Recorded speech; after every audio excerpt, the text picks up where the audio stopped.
ลายคนก็ว่าเอ้าถ้าเราเป็นผู้นำเราเป็นผู้นำเราเป็นเสาหลักของครอบครัวเนาะเราสามารถเว้าได้หรืออย่างได้พี่น้องเนาะมีได้พี่น้องมีได้คนคือลักษณะของผู้นำนะพี่น้องลักษณะของผู้นำมีความแน่วแน่ความคิดย่อมมีความคิดที่พัฒนาความคิดไปสู่ความก้าวหน้าอยู่เสมอพี่น้องเนาะโดยเฉพาะเจอปัญหาจิตจะไม่พุ่งซ่านเมื่ออุปสรรคเนาะต่ออุปสรรคเจออุปสรรคจะไม่ท้อถอยมีความมุ่งมั่น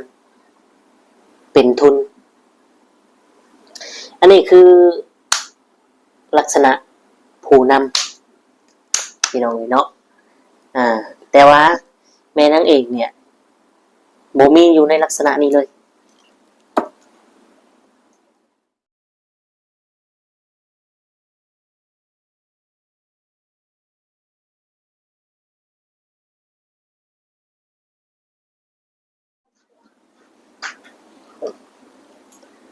กับทักทายสบายดีและสวัสดี FC เนาะพ่อแม่พี่น้องหมู่เพื่อนเบิดทุกคนทุกท่านว่าอยู่ฝั่งไทยฝั่งลาวหรือว่าต่างประเทศก็ยินดีต้อนรับเข้าสู่ช่อง YouTube ตู้คำปันสุขเด้อพี่น้องเนาะพี่น้องแป๊บนึงเด้อยินดีต้อนรับเนาะพี่น้องทุกคนทุกท่านล่าสุดที่ได้อัปเดตคลิปลงไปฮั่นพี่น้องเนาะก็บ่ได้อันนั้นทางใดดอกพี่น้องก็มานั่งร่มนั่งคุยกันเนาะกับหลายสิ่งหลายอย่างที่เฮาได้เจอและได้ทำให้เสียความรู้สึกกันแหละพี่น้องเนาะมื้อนี้พี่น้องเนาะก็บ่มีหยังหลายเนาะก่อนจะเข้าเรื่องเข้าราวก็ตู่คำอยากบอกว่ากรุงเทพมหานครนี่ฝนตกตอนนี้ก็ยังลินอยู่ยังตกลินอยู่พี่น้องเนาะตกตั้งแต่บ่ายพุ่นน่ะพี่น้องเนาะฝนตกอยู่ที่กรุงเทพมหานครอยู่บ้านเฮาคือว่าร้อนว่าซั่นพี่น้องเนาะเดี๋ยวดูกับมือนี้ก่อนอยู่บ้านเฮาคือว่าร้อนเนาะเอากะเข้าประเด็นเข้าเรื่องราวกันเลยน้องพี่น้องเนาะกะได้เห็นทั้งกลุ่มเพิ่นเอาลงคลิปน้ำแน่ก็ได้หลายคนเพิ่นได้อันนั้นกันแน่พี่น้องเนาะบางคนก็ว่าบ่มีข้อมูลหรือบ่ฮู้หยังคือออกมาเว้าหรือได้ยินผู้ใดว่าน้องพี่น้องเนาะทุกคำก็จะบอกว่าเนาะการที่เฮาบ่มีข้อมูลหรือว่าจังใดเนี่ยทุกคำก็พอฮู้ว่ามันเป็นโทษจังใดมันมีนั่นจังใดเนาะการที่ว่าเฮาจะตัดสินใจเนาะการตัดสินใจสิ่งใดลงไปเนาะโดยที่ว่าในข้อมูลที่โดยที่ว่า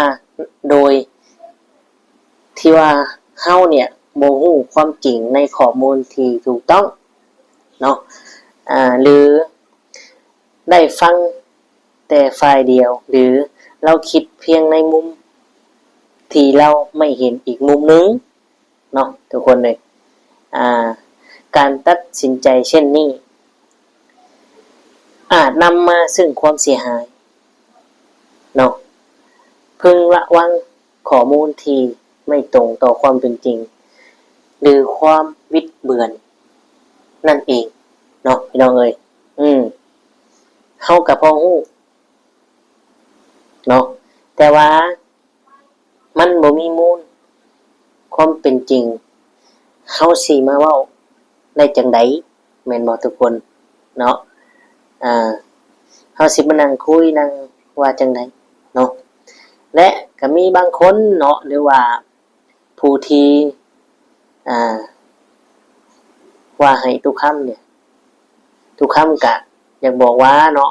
ทุกคำก็บ่ได้มีความคิดที่แบบว่าจะให้อย่างหรอกพี่น้องเนาะเพียงแต่ว่ามันเกิดขึ้นได้จังได๋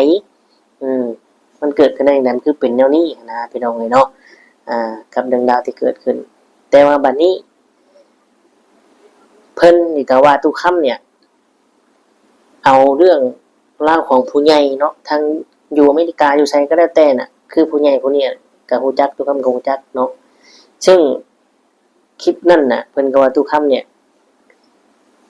เอาผู้ใหญ่มาเว้าแหละผู้ใหญ่เพิ่นให้อยู่ตอนนี้ว่าเนาะซึ่งตุคำก็ได้เซตถามหรือทักคุยถามเพิ่นก็ว่าบ่ได้มีหยังเนาะตอนนี้เพิ่นก็จะไปทำบุญบ่อยากเอาเรื่องที่มันเป็นอันนี้มาปะปนกันเพิ่นว่าจังซี่พี่น้องเนาะอันนี้เฮาก็บ่ฮู้ว่าเพิ่นเว้าจริงหรือว่าแท้เนาะแต่ว่าเฮาก็ยืนยันคำเก่าว่าบ่ได้เว้าหรือเอ่ยถึงเพิ่นแบบเสียหายแต่อย่างใดสิ่งที่ผ่านมาคลิปหลังๆหรือได้ปีก่อนอีหยังน่ะเฮาก็อาจจะคุยกันและเป็นความคิดเห็นกันเนาะแต่ว่าเพิ่นน่ะไปพูดกับผู้นี้อีกอย่างนึงมาเว้ากับผู้นี้อีกแบบนึงเนาะอันนี้ที่ทุกคำสงสัยแหละพี่น้องเอ้ยเนาะที่ทุกคำสงสัยมันก็บ่ได้มีอีหยังหลายพี่น้องเอ้ยมันก็บ่ได้มีอีหยังหลายเนาะถ้าเพิ่นก็บ่ได้หยังมากมายดอกเพียงแต่ว่าเรื่องราวนี้ที่มันเกิดขึ้นเนี่ยละครเรื่องนี้เนี่ยปัญหาเกิดขึ้นอยู่ที่แม่นางเอก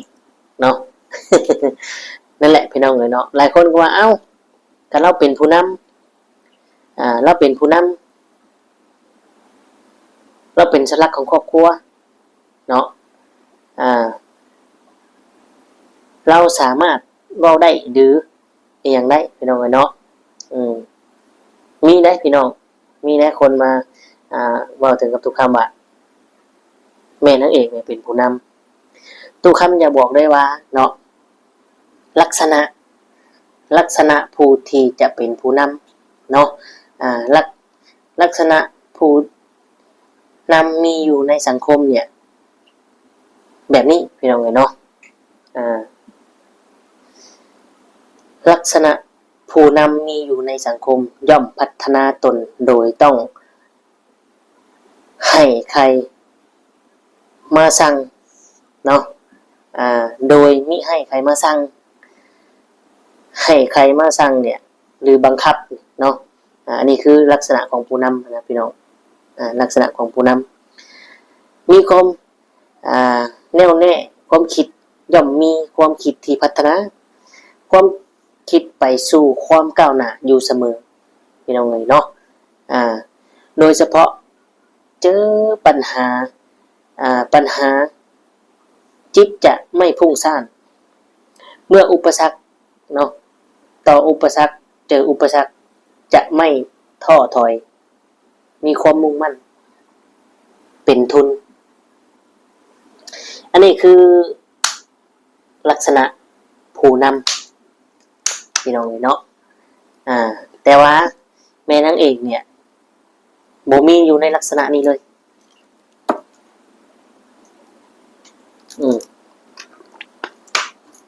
ทุกคำอย่างบอกนะพี่น้องเนาะบ่มีอยู่ในลักษณะนี้เลยก็คือสีฮู้กันเนาะและทุกคำกะจะบอกจะตอบFCพี่น้องเนาะแต่ว่าเพิ่นบ่ได้มาว่าทุกคำดอกแต่ว่าเพิ่นคอมเมนต์นี่พี่น้อง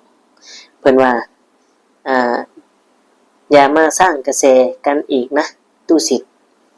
อันนี้คือตู้ซิดเพิ่นว่าตู้ซิดแต่ว่ามันคอมเมนต์ช่องตู้คำคือจังซี่เนาะเพิ่นอาจจะคิดว่าตู้คำคล้ายๆตู้ซิดเหมือนตู้ซิดนั่นแหละพี่น้องเนาะตู้คำก็ตอบเพิ่นไปว่าเรื่องจริงครับเนาะบ่ได้สร้างกระแส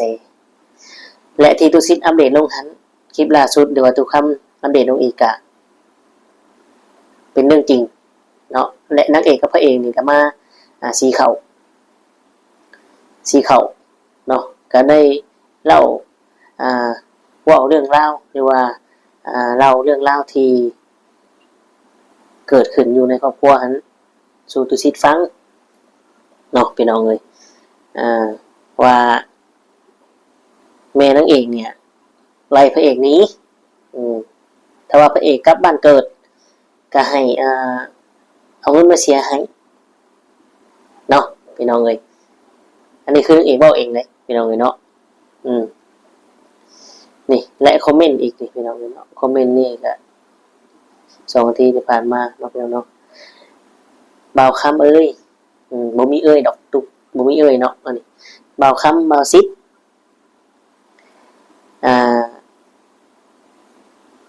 ใช่นะพี่น้องมีพี่น้องเนาะบ่าวคำบ่าวซิดเอ้ยขนาดสาวบุญบอกสาวใบเฟิร์นบ่าวเตียงทองยังบ่มาใส่ใจคือพวกเจ้าเลยเด้อญาติเขาแท้ๆเพิ่นมาเนาะอันนี้คือเพิ่นคอมเมนต์กันเนาะเพิ่นคอมเมนต์เข้ามาพี่น้องเลยเนาะนี่เฮาก็บ่ได้ว่าทั้งนั้นทั้งนี้เนาะพี่น้องเนาะคือมันก็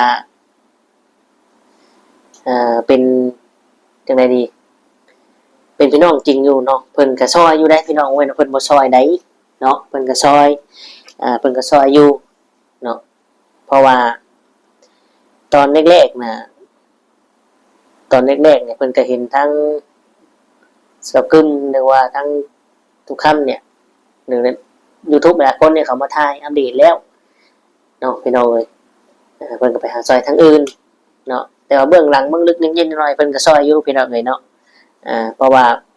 คือมีเนี่ยไม่น่ายังก็ต้องไปปรึกษาลุงเนาะลุงก็คือพ่อของสาบุญคือกันก็เอื้อยกันแหละพี่น้องเอ้ยเนาะสำหรับคอมเมนต์นี้ก็ได้เนาะเพิ่นก็ซอยอยู่พี่น้องเอ้ยในวันนี้พี่น้องเอ้ยเนาะเรื่องดาวนี่ที่มันเกิดขึ้นทันพี่น้องเอ้ยและทุกคนเนาะพี่น้องหรือ FC ที่คอมเมนต์ติดตามมาเพิ่นก็เริ่มแบบว่าโอ้ยบ่สงสารแล้วนางเอกก็บ่สงสารนั่นล่ะนางเอกก็บ่สงสารนั่นแหละพี่น้องเอ้ยเนาะแต่นี่มันบ่เป็นประเด็นพี่น้องเอ้ยเนาะบางคนก็ว่าเอ้าสิเกี่ยวหยังกับพ่อแม่นางเอกในเมื่อเจ้าเลือกซอยนางเอกกับพระเอกแล้วอันนี้ก็เข้าใจเนาะพี่น้องเอ้ยเนาะแต่ว่าตู้ค้ำกันอยากบอกเลยว่าเนาะคนชั่วเนี่ยย่อมทำในสิ่งที่ไม่ถูกต้องอยู่เสมอเนาะโดยเฉพาะเรื่องผลประโยชน์เป็นไงจะไม่เกรงกลัวต่อสิ่งใดเนาะพี่น้องเอ้ยเพราะตนเข้าใจว่าทรัพย์นั่นจะปกป้องตนได้ในที่สุดความชั่วนั่นจะกลับมาทำลายและทำลายจนเราอาจจะคิดว่าทรัพย์ที่มีอยู่จะทำให้ตนปลอดภัยหรือมีความสุขได้เนาะพี่น้องนี่แหละบางทีน้องของนางเอกอาจจะคิดแบบนี้กับมีพี่น้องไงเนาะน้องของนางเอกเนี่ยอาจจะคิดแบบนี้กับมี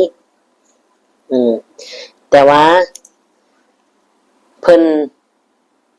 แทนที่สิคิดหาความรู้เนาะคิดหาสิ่งใดที่มันเป็นประโยชน์เข้าเพื่อนเข้าซ่านเนาะพี่น้องเอ้ยเป็นหยังคือบ่คิดหาความรู้ความมั่นคงความทางนี้พี่น้องเอ้ยเนาะเห็นบ่เนาะก็ทำให้เห็นแล้วต้นทุนเนี่ยที่เฮาบ่มีหยังเนี่ยวิธีติดรถไถเนี่ยเฮาก็ยังบ่ฮู้พี่น้องเอ้ยเนาะ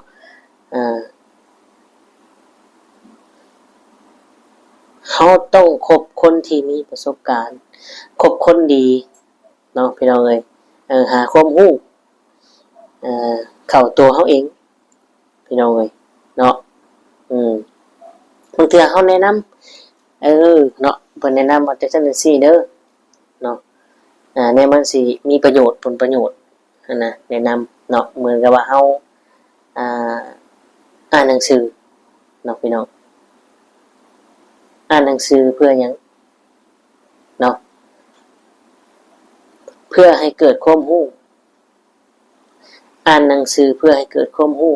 อ่านชีวิตเพื่อให้รู้ทิศทางเนาะพี่น้องเอ้ย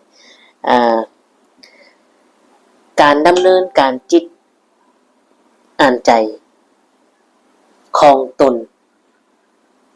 เพื่อให้รู้ความอ่อนไหวความเท่าทันต่ออารมณ์พร้อมทั้งทุกข์และสุขสันใดพี่น้องแต่ว่าเพิ่นบ่ได้แบบนี้เลยเพิ่นหาความรู้ในสิ่งที่มันบ่แม่นในสิ่งที่มันผิดพี่น้องเอ้ยเนาะ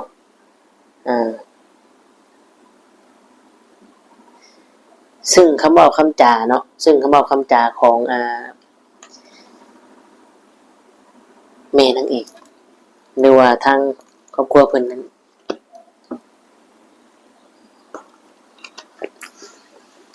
เป็นแนวนี้เป็นหยังแต่ว่าเสียใจและเสียความรู้สึกเนาะทุกสิ่งทุกอย่างที่เกิดขึ้นแต่แรกๆนะบ่ได้ร้องขอบ่ได้วิงวอนให้เจ้ามาช่วยบ่ได้ให้เจ้าเอานางเอกเนี่ยไปรักษาเนาะแค่ว่าเฮาเนี่ยไปดึงไปแย่งไปซะนั่นเองเนาะ ลองคิดเบิ่งว่าถ้ามื้อนั้นบ่เกิดขึ้นมื้อนี้นางเอกสิเป็นแบบนี้บ่พี่น้องนางเอกถึกล่ามโซ่ได้ตะกี้เนาะนางเอกก็ถึกล่ามโซ่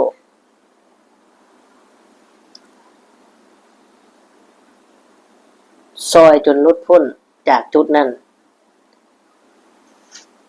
แต่กลับได้ยินคำว่าสารเนมาญาติมาแย่งเอาไปทุกคนคิดเห็นอย่างไรกับคำเหล่านี้เนาะ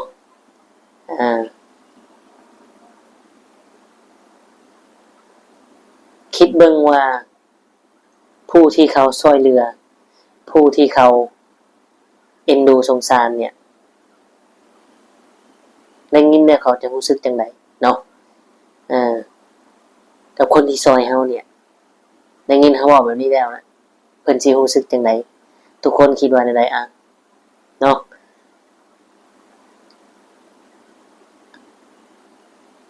แต่ก็บ่เป็นหยังเนาะเฮาทำดีที่สุดแล้วจงหวังดีจงทำดีต่อคนที่หวังดีกับเฮาและบ่ฮักหลังเฮาบ่นินทาเฮานำหลังล้ำหลังและบ่เนรคุณและบ่เว้าให้เจ็บช้ำน้ำใจหรือเสียความรู้สึกเนาะพี่น้องเอ้ยทั้งที่เฮาเนี่ยดีบ่ได้มีเจตนาหรือว่าอีหยังทั้งนั้นเนาะพี่น้อง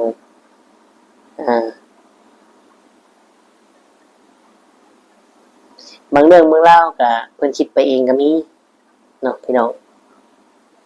บ่ได้เกี่ยวหยังกับสิ่งที่เกิดขึ้นมันก็คิดไปเองก็มีนะพี่น้องเนาะเอาคลิปนี้ก็ฝากไว้ซ้ำนี้เดี๋ยวตู้คำจะพาไปเบิ่งเรื่องราวที่เกิดขึ้นและเป็นข่าวดีก็ถือว่าเป็นข่าวดีเนาะเรื่องอย่างในตู้คำพาไปเบิ่งคลิปหน้าคลิปนี้ก็ประมาณนี้